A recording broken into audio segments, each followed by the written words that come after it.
How to log out your account from SafePal Wallet. Are you guys facing issues to log out your SafePal Wallet? If that's so, then this video might help you. Without further ado, let's get started.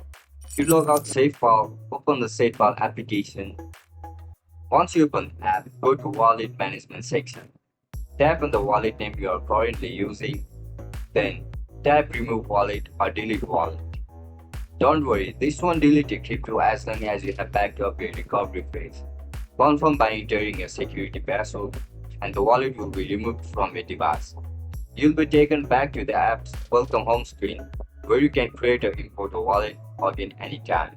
And if you are not sure how to complete any of these steps, make sure to check out our other videos on the channel for full guidance.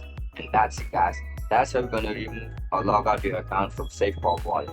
I'll catch you in the next one. Bye bye.